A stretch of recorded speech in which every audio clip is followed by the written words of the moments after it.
Hi guys, this is John Shakir. जैसे कि मैंने आपसे वादा किया था 8 घंटे के अंदर वीडियो डालूंगा। जी हाँ, आज मैं लैपटॉप लेके बैठा हूँ। ठीक है, मैंने अपना ट्रक को छोड़ा है और मैं आप लोगों के लिए जो है वो यहाँ पे बैठा हूँ रूम के अंदर। अच्छा, अब हम बात करते हैं जर्मनी के वीज़ा के हवाले से कि Germany job seeker visa apply कैसे करना है, अपॉइंटमेंट कैसे लेनी है और इसके बारे में क्या चीज़ें हैं। देखिए, इस वीडियो को बनाने के लिए मैं 4 वीडियोज़ बनाऊंगा जो डिटेल से होंगी।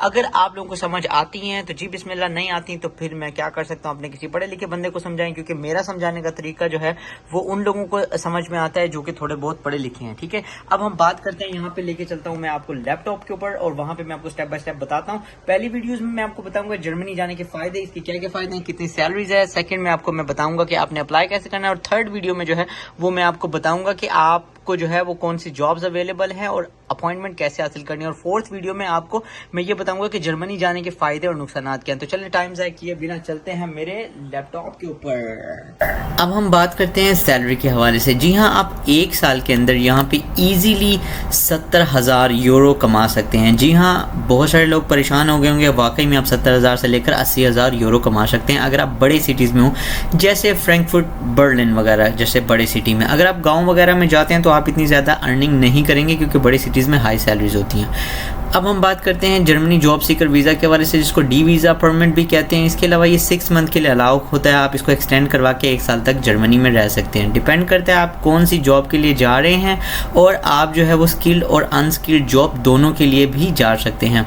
बहुत सारे लोगों को ये नहीं पता स्किल्ड और अनस्किल्ड जॉब कौन सी हैं, तो वो मेरा दूसरी वीडियोस आप देख सकते हैं। आपको कोई जॉब ऑफर की लेटर की ज़रूरत नहीं है, आपको जर्मन लैंग्वेज की ज़रूरत नहीं है, आपको इंग्लिश की ज़रूरत नहीं है, आपको कोई भी जो है वो वहाँ पर जाके आपने अपने काम के हिसाब से जो है वो लैंग्वेज बोलनी है। मगर कोशिश करें, अगर आप जर्मन लैंग्वेज सीख के जाते हैं, इंग्लिश लैंग्वेज सीख के जाते हैं तो आपके लिए बहुत अच्छा है। इसके अलावा आप इसको वर्क परमिट में कन्वर्ट कर सकते हैं। अगर आप जर्मनी में 5 साल काम करते हैं तो सबसे बड़ी चीज़ है भाई, जर्मन आपको जो है वो पीआर ऑफर कर देता है। अगर आप 3 साल अगर आप 3 साल काम करते हैं तो आप जो है वो फिर आपको जो है वो ब्लू कार्ड भी इशू हो जाता है। ठीक है जी। अब सबसे बड़ी बात है इकॉनमी के हवाले से बात करें तो जर्मनी सबको पता है कि एक बेहतरीन इकॉनमी बनता जा रहा है, जिसमें IT, मेडिकल और तमाम सेक्टर अवेलेबल हैं। ग्रेट सैलरीज के हवाले से बात करूं तो यहाँ पे पूरे वर्ल्ड के कंट्रीज़ को अगर मिलाया जाए तो जर्मनी की जो सैलरीज हैं वो 16% हाई हैं दूसरे कंट्रीज़ के हवाले से। इसके अलावा जो लाइफ बैलेंस और वर्क इथिक है वो बहुत ज़्यादा प्रोफेशनल है। यहाँ पे जो भी लोग होते हैं वो ज़्यादा ठट्टा मजाक नहीं करते, प्रोफेशनलिज्म से काम करते हैं अपने ऑफिस में। इसके अलावा बात करें बेनिफिट के हवाले से तो आपको क्या क्या बेनिफिट मिलते हैं। हर साल में आपको 35 जो है डेज़ की ऑफ मिलती है, आप 35 डेज़ के लिए घर पर जा सकते हैं। इसके अलावा आपको एक एक्स्ट्रा सैलरी मिलती है, जी हाँ, जो कि क्रिसमस का मंथ होता है।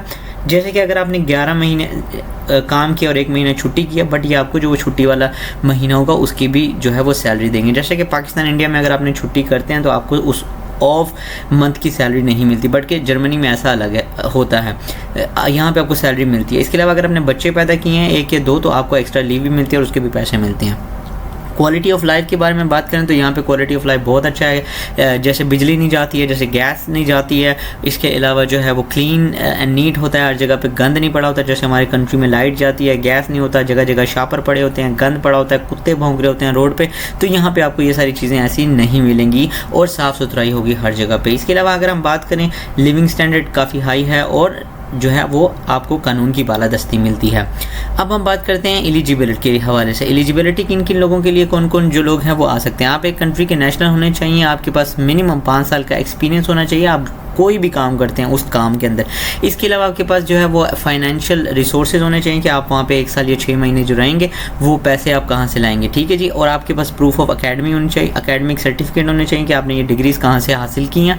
ठीक है जी। और आपकी जो क्वालिफिकेशन है वो जर्मनी के स्टैंडर्ड को मैच करती हो। सबसे पहले अगर हम बात करें आपको क्या क्या चीज़ें चाहिए, सबसे पहले आपको वीज़ा एप्लीकेशन फॉर्म चाहिए, आपको जो है फिर वैलिड पासपोर्ट चाहिए जो कि 6 मंथ तक जो है वो वैलिड होना चाहिए। फिर पासपोर्ट साइज फ़ोटो चाहिए जो कि मैंने ऊपर उसकी लेंथ लिख दिया। फिर प्रूफ ऑफ अकोमोडेशन कि आप वहाँ पे जाके कहाँ पे रहेंगे। कोई दोस्त भी आपको जो है वो बता सकता है, अपना एड्रेस दे सकता है, या आप जो है होटल या कोई भी अपार्टमेंट लेंगे उसका एड्रेस आप यहाँ पे चिपका देंगे या लगा देंगे। इसके अलावा हम बात करें प्रूफ ऑफ फंड्स। जी हाँ, प्रूफ ऑफ फंड में जो मैंने आपको बताया था कि अगर आपके पास पैसे नहीं है तब भी आप जा सकते हैं। जी हाँ, आप किसी अपने दोस्त को, रिश्तेदार को जो जर्मनी में ऑलरेडी अवेलेबल है, अगर वो आपको डिक्लेरेशन फॉर्म दे देता है, या फिर आप अपने किसी जर्मन के जो है वो जर्मन बैंक अकाउंट या ब्लॉक अकाउंट खुलवा लेते हैं तो उसमें से पैसा आप यूज़ कर सकते हैं। इसके अलावा ट्रैवल हेल्थ इंश्योरेंस के बारे में बात करें तो आप ट्रैवल हेल्थ इंश्योरेंस भी इस्तेमाल कर सकते हैं जो कि आपको कवर करे 30,000 यूरो तक। इसके अलावा एकेडमिक प्रोफेशनल सर्टिफिकेट जो हैं वो आपके HEC से वेरीफाइड हों या हायर सर्विस कमीशन से वेरीफाइड होने चाहिए।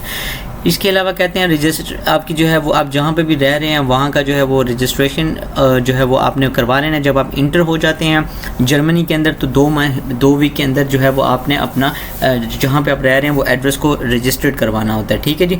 और इसके अलावा जो आपका टेम्प्रेरी रेजिडेंट जो भी आपको वो मिला होता है वो आपने जो है वो वहाँ से लोकल जो भी अथॉरिटीज़ हैं वो वहाँ पर ये जर्मनी में जाने के बाद जो है ये चीज़ है, ठीक है, आपने ले लेना है। इसके अलावा अब हम बात करते हैं एनाबिन के हवाले से। एनाबिन पे आप जा सकते हैं। एनाबिन के ऊपर बहुत सारे लोगों ने यूट्यूब ऑलरेडी वीडियोस बनाई हुई हैं जिसमें उन्होंने बताया कि आप किस तरह से यहाँ से अपनी डिग्रीज जो है टेस्टेड करवा सकते हैं या आप उनकी इवैल्यूएशन करवा सकते हैं कि आपकी जो डिग्री है उसकी वैल्यू क्या है इन जर्मनी। बिकॉज बहुत सारी डिग्री और बहुत सारे सर्टिफिकेट ऐसे होते हैं जो कि हम पाकिस्तान, इंडिया, नेपाल या बांग्लादेश में हासिल कर लेते हैं जबकि इंटरनेशनली उनकी कोई वैल्यू नहीं होती। या तो वो फेक होते हैं या वो फ्रॉड होते हैं या वो हमने जिस भी इदारे से लिए होते हैं उसकी कोई भी जो है वो ऑथेंटिकेशन नहीं होती और हमें लगता है कि हमने जो है वो बड़ा तीर मारा होता है। तो इसलिए प्लीज़ आप जो है अपनी एनाबिन जो है वो वेबसाइट पे जाएं और अपने एकेडमिक जो सर्टिफिकेट है उन्हें चेक करवा लें। इसके बाद अप्लाई कैसे करना है देखें जी। अप्लाई करने का मैं तरीका सबसे पहले आपको बता देता हूँ। सबसे पहले आपने जो है इंश्योर आप क्या जो क्राइटेरिया मैंने बताया आप उसके साथ मीटअप करते हैं। फिर उसके बाद आपने जो है वो अपनी जो है लोकल ऑफिस है उसमें जो है वो अपनी एप्लीकेशन सबमिट करवानी है सबसे पहले और शेड्यूल अपॉइंटमेंट कैसे लेनी है आपने इसके ऊपर मैं अगली वीडियो में डिटेल से वीडियो बना दूंगा। हर कंट्री की एक डिफरेंट वे है अपॉइंटमेंट लेने का, ठीक है, ये याद रखिएगा। जॉब सीकर वीज़ा की अपॉइंटमेंट लेने का तरीका टोटली डिफरेंट है। VFS ग्लोबल से जो अपॉइंटमेंट लेते हैं उसका तरीका अलग है, जो जैरी से हम लेते हैं वो अलग है। इसी तरह तमाम जो भी वीज़ा की अपॉइंटमेंट्स हम लेते हैं हर वीज़ा की अपॉइंटमेंट लेने का तरीका अलग है। जर्मनी का मैंने आपको बताया था, इसके ऊपर लिए मैं आपको एक नेक्स्ट वीडियो बना दूंगा, आपने ज़रूर फॉलो करना है। आप मुझे किसी भी प्लेटफॉर्म से देख रहे हैं, अगर आप मुझे यूट्यूब से देख रहे हैं तो मेरा फेसबुक भी ज्वाइन कर लें, मेरा इंस्टा भी ज्वाइन कर लें और मेरा टिकटॉक भी ज्वाइन कर लें। मेरा फेसबुक पेज का नाम है योर जॉन शाकी और मेरा यूट्यूब का नाम है जॉन शाकी NY। तो उससे क्या फ़ायदा होगा कि अगर आप कोई चीज़ रह जाती है तो आप अगली वीडियो में कवर कर लेते हैं। अगली वीडियो में मैं आपको बताऊंगा कि आपने अपॉइंटमेंट किस तरह लेनी है। इसी तरह आप लोगों को पता नहीं होता, आप लोग लाखों रुपए पाकिस्तान, इंडिया में रिश्वत देते हैं जबकि आपको ये नहीं पता इटली और स्पेन की जो है वो अपॉइंटमेंट अलग तरीके से ली जाती है, अदर कंट्रीज़ की अलग से, और जॉब सीकर वीज़ा की अपॉइंटमेंट टोटली अलग ली जाती है, ठीक है जी। फिर आपने अपने जितने भी आपके डॉक्यूमेंट्स हैं वो सब अपने पेपर में जो है वो बना लेने हैं और उसको एक प्रॉपर सी फाइल बना लेनी है ताकि कोई भी डॉक्यूमेंट मिसिंग ना हो। बहुत सारे लोग ऐसे होते हैं कि लैंग्वेज का बड़ा बैरियर डालते हैं और कोशिश करें इसको जर्मन लैंग्वेज में भी कन्वर्ट करवाने। आजकल ये चीज़ें कन्वर्ट करवाना बहुत आसान हो गई हैं। अब हम बात करते हैं आपने वीज़ा फ़ीस जो है वो ऑनलाइन पे करनी है, ठीक है, जर्मन वेबसाइट के ऊपर जाके।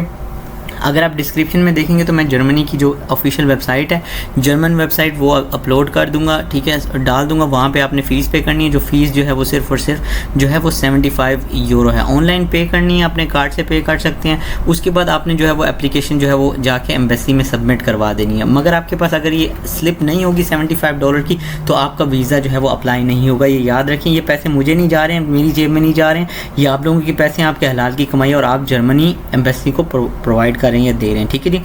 फिर इसके बाद जो है रिट्रीव योर वीज़ा, आपने जो है if you are approve you can collect the visa. अगर आपका जो है वो वीज़ा आपको मिल जाता है, जैसे कुछ दिनों के बाद आपको वीज़ा मिल जाता है तो आप जो है वो अपना पासपोर्ट जर्मनी से जर्मन एम्बेसी से हासिल कर सकते हैं। जर्मन एम्बेसी से हासिल करने के बाद जो है वो आप 6 मंथ तक जर्मनी में रह सकते हैं। ये 1 टाइम एंट्री वीज़ा ये नहीं होगा जैसे मल्टीपल एंट्री वीज़ा होता है जिसमें आप बार बार आ और जा सकते हैं, बट इस वीज़े में ऐसा नहीं होगा। इस वीज़े में ये होगा कि आप एक ही दफ़ा जाएंगे, 6 मंथ तक आपके पास होगा और आप कहेंगे कि जॉन भाई जॉब, जी हाँ, जॉब आपके पास नहीं होगी, जॉब आपको रोडों पर रुलना पड़ेगा। इसकी जॉब कैसे हासिल करनी है इसका भी मैं आपको बता देता हूँ। एक टैक्सी करवा लीजिए, बड़ा आसान सा तरीका होता है जी। अगर जिस लोगों ने मेहनत करनी होती है ना वो सारा दिन घर पे सोए नहीं रहते। अब एक बंदे ने सारा दिन घर पे सोए रहना है और कुछ काम नहीं करना और उसके बाद उसने जो है वो कोई मंत्र पढ़ना है या कोई भी कुछ पढ़ना है और कहना है कि यार ऊपर वाला जो है वो हमें जॉब दे देगा, ऊपर वाला कुछ कर देगा, या तो मेरी किस्मत ही ख़राब है। ऐसा कुछ नहीं होता, किस्मत किसी की ख़राब नहीं होती मेरे भाइयों। आपने खुद मेहनत करनी होती है। आप एक टैक्सी करें, टैक्सी वाले को कुछ पैसे दें और सुबह से लेकर शाम तक जो है वो अपनी CVs हर जगह पर ड्रॉप करें। आप चाहे IT सेक्टर में, आप चाहे बाल काटने वाले हैं, चाहे आप दर्जी हैं, चाहे आप बड़ी हैं, चाहे आप डॉक्टर हैं, चाहे नर्स हैं, इस दुनिया में अब कोई भी चीज़ है ना, हर बंदे को जॉब ढूंढने का तरीका एक ही है। आप यकीन नहीं करेंगे, मैं एक दिन भी जब से परदेश में आऊँ वेला नहीं बैठा, मैंने हर दिन कुछ ना कुछ किया। एक नौकरी छूटी है तो दूसरी छूटी है तो तीसरी छूटी है तो चौथी। सिर्फ आपके अंदर डेडिकेशन और मोटिवेशन हाई लेवल का होना चाहिए, और उन फुद्दू दोस्तों को छोड़ दें जो आपको कहेंगे कि आपसे नहीं होगा, ये सब फ्रॉड है। क्यों? वो आप सबको इसलिए फ्रॉड कहते हैं, इसलिए कहते हैं नहीं होगा, क्यों? क्योंकि वो नहीं चाहते आप लोग उनसे आगे निकल जाएं, आपकी जेब में 4 पैसे आ जाएं।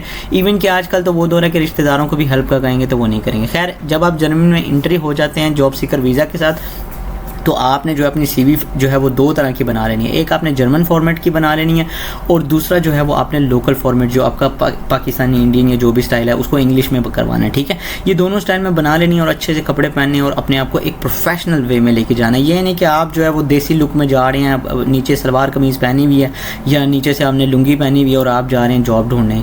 ठीक है, क्योंकि आपकी अपीयरेंस आपको इंटरनेशनली शो कराती है कि आपके अंदर कितना जो है वो कॉन्फिडेंस है और आप किस तरह से लोगों को डील करेंगे। आपका इंटरव्यू सबसे बड़ी बात होती है, जब पहले दिन आप अपनी सीवी लेके जाते हैं, वो सबसे पहले तो खुश होते हैं कि बंदा अवेलेबल है। ठीक है, अगर उन्हें कोई बंदा चाहिए और वो पाकिस्तान, इंडिया, बांग्लादेश से बुलवाएंगे और एक बंदा उनके पास खुद सीवी लेके आया हुआ है और खुद उनके सामने खड़ा है, तो आप सोचेंगे वो किसको हायर करेंगे।